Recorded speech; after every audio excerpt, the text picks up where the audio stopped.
a disease with an unknown cause spread worldwide, killing all humans over the age of 13 and leaving children vulnerable to vampires. 4 years later, Yuichiro, also known as Yu, is tired of his new life at his family's orphanage in Sanguinum, the vampire capital. Every kid there is treated like livestock to be fed on by the vampires. However, his best friend Mika disagrees, though, as he gives his blood to Farid Bathory, one of the vampire nobles, in exchange for good food and anything else he might want. That night, they ate the curry with the ingredients Mika got from the noble vampire. However, Yu starts to worry as Mika is missing. That night, Mika sneaks back into their house and gives Yu a map and a gun he took from Farid, and Mika says they should leave this world. Akane hears what they are doing and comes down the stairs to see what is happening. Mika pulls out the stolen map and tells to wake up everyone. The kids sneak their way through the vast underground city. When they can see the exit from the city, Farid steps out from beside the gate, confident that they have made it,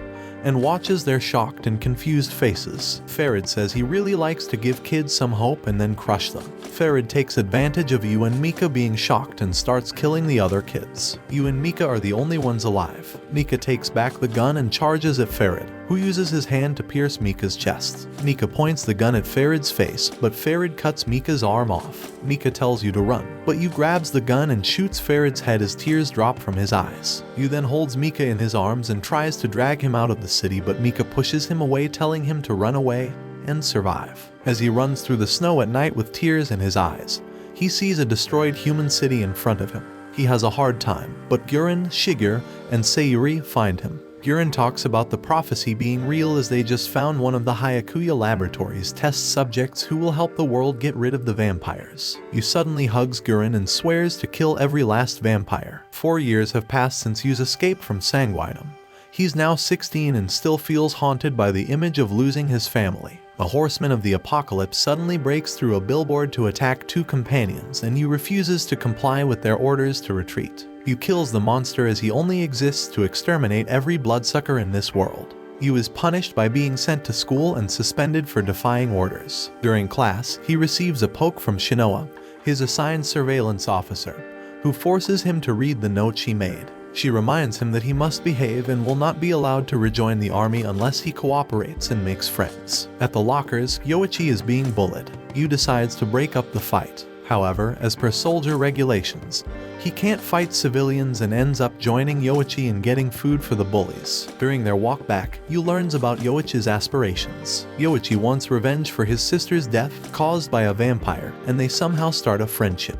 Later, a female vampire attacks the school, forcing it to close. Despite being told not to, Yu enters a classroom where he discovers the freed vampire. She appears skinny, underweight, and malnourished, and her eyes are sunken. She tries to drink the blood of a female student, but Yu steps in before she can bite. The vampire then decides to consume his blood in its place. They start fighting and the vampire overpowers Yu and tries to drink the girl's blood to get stronger. Luckily, Yoichi appears and tackles the girl from the side.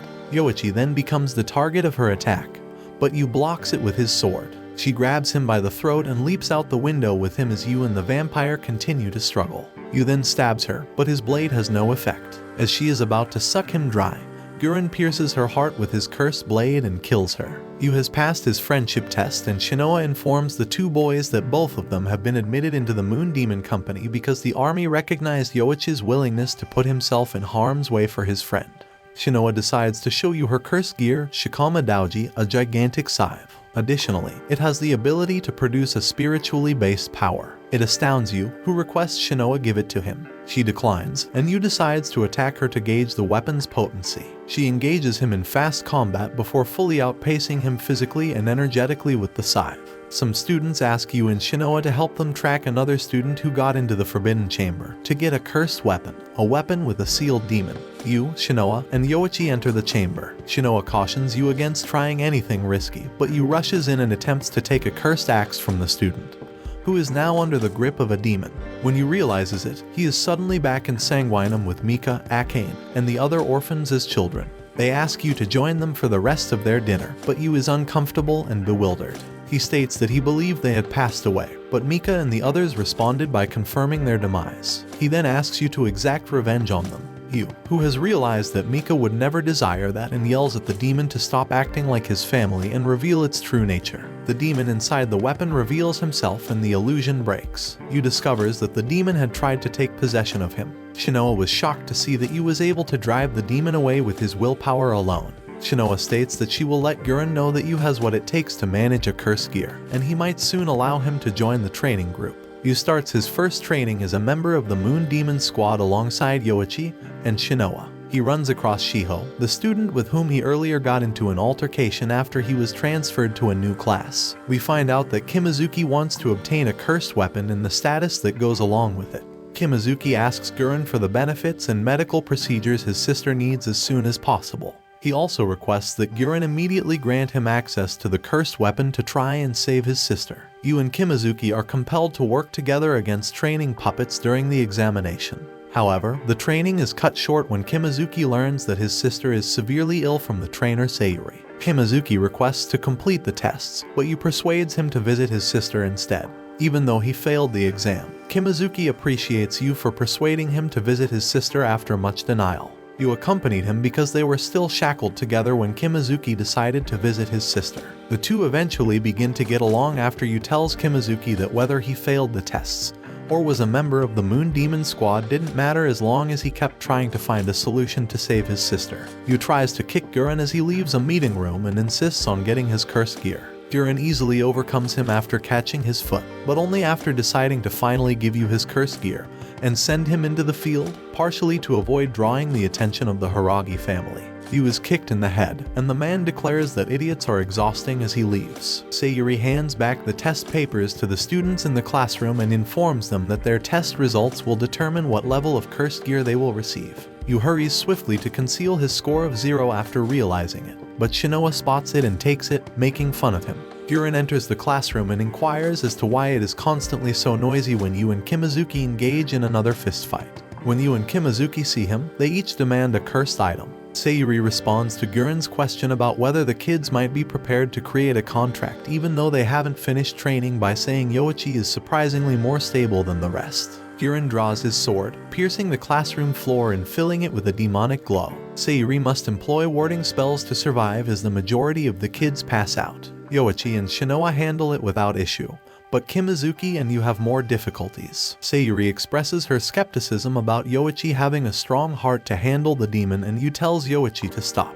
But Yoichi remembers how he stood still while watching his sister die by the hands of a vampire, and decides to do the test. The three boys approach the weapons of their choice once Gurren has finished explaining the contract ceremony. Yu pulls out a green blade. After touching the weapons, they fall into a trance, and the demons must test them. The demons test them with illusions of the kid's past. Yoichi sees how his sister died while he was hiding under the bed.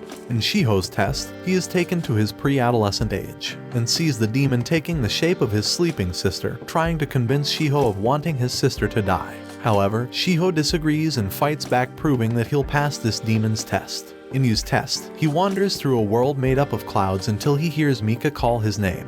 He turns to see Mika in the orphanage they briefly resided in when they were both 8 years old, holding a teddy bear. Yu orders the demon to cease acting like his family, and the demon appears as a mass of darkness without shape. He acknowledges Yu's last battle with a demon of lower rank, but wonders why Yu craves for so much power. Yu responds that he is seeking retribution because he lost his family to vampires. He wants to exterminate all bloodsuckers from this world.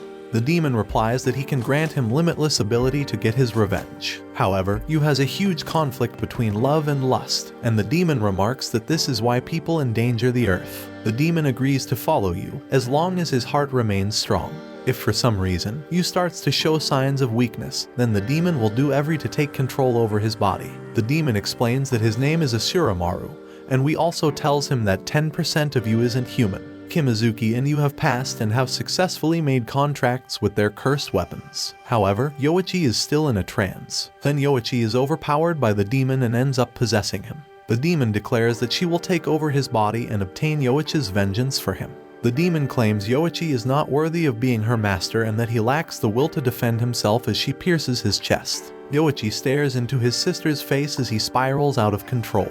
The enormous head that looks down at Yoichi in the ceremonial room is split wide open by a big fissure. Gurren remarks that Yoichi did not survive as his body leaps on top of one of the heads. He claims that passing the test 2 out of 3 times is not bad. Yoichi has slit pupils, sharp fingernails, pointed teeth, 2 tiny horns, and marks under his eyes. He appears with a big green bow and grouses about how annoying humans are. Yoichi has transformed into a man-eating demon, and Guren commands you and Kimazuki to kill it. As the humans are being attacked by the man-eating demon, Yoichi and Kimazuki draw their weapons. Guren asserts that Yoichi won't return, despite Yu's disagreement with the directives. Yoichi's bow is knocked from his hands by Yu, but Guren warns him that Yoichi himself is the source of the monster, not the bow. Yu sets his blade aside and tries to convince Yoichi out of breaking free from the demon's shackles despite the fact that his efforts to do so have been ineffective. Both Kimazuki and Shinoa intervene out of alarm. Guren then questions Yoichi's future plans, including whether or not he will return to hiding under the bed or emerge to defend his allies. Yoichi reenacts the incident when his sister tells him to remain beneath the bed, but he protests and claims he no longer wants to do so. He yearns for the ability to annihilate all of his foes and shield his friends. As he craves power, 12-year-old Yoichi transforms into a 16-year-old Yoichi. The demon loses control, and the arrow does not strike Yu. Yoichi throws the bow aside while sobbing as he rushes to embrace Yu. Yu is suddenly knocked out as Guren kicks him in the belly. Guren tells him that he took too long to return. Yoichi fusses over Yu as he wonders why Yu got kicked instead of himself. Yoichi has potential, but remorse has been robbing him of his will to live, according to Guren. Yoichi is told not to worry about getting even and to focus on protecting his buddies for now. Yu is roused from his sleep by Guren, who tells him to forget about his previous family because they cannot help him. According to Guren, this is now Yu's new family. Guren says he will send the 3 youngsters out to the front line because they were able to get their cursed gears and function somewhat as a team. This is all for this anime. Give the video a like, and I will see you in the next minutes.